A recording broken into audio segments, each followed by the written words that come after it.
Now we will do section 10.7 in your book. Remember when we talked about tangent segments? They were segments that went from the point of tangency to the point of intersection.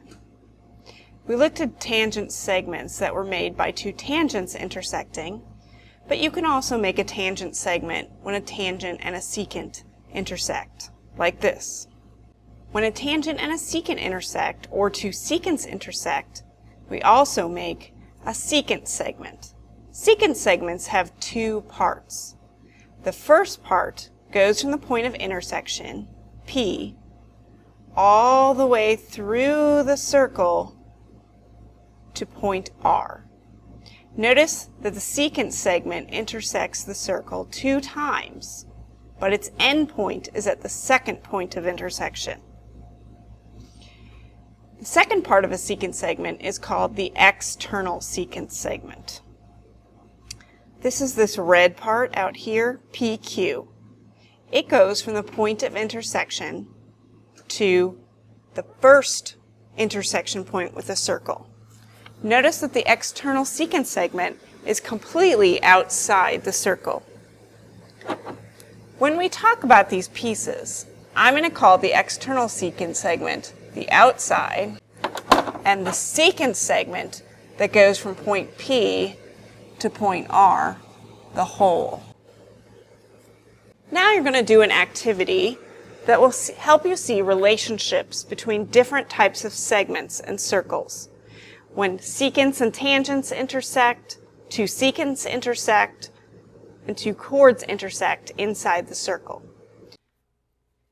Okay, now that you've got those relationships with those different segments, I want you to look at an example here. This is one where we have two chords intersecting inside the circle. Hopefully you saw that when two chords intersect inside of a circle, that they break each other into two parts. And the product of the lengths of the two parts of one segment is equal to the product of the lengths of the two parts of the other segment. Now, if we look at this example up here, we have a tunnel, and we know that that tunnel is not a semicircle. We also know that this part right here is the highest point of our tunnel there, and therefore, if extended, must go through the center of the circle. Therefore, that must be part of a diameter. So what I've done is I've taken this picture here and extended the tunnel to an entire circle. So this part represents the height of the tunnel there. This part is the tunnel itself. And this part is the second part of the diameter. So altogether, this segment right here is a diameter.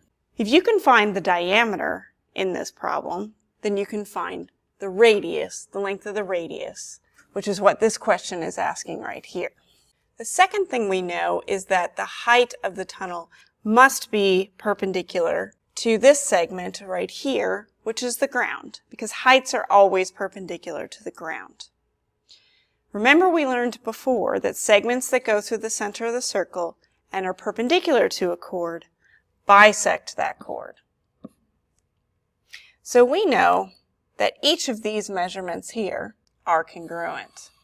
So go ahead and use what you know about the relationships between those 4 different segments to see if you can finish this problem.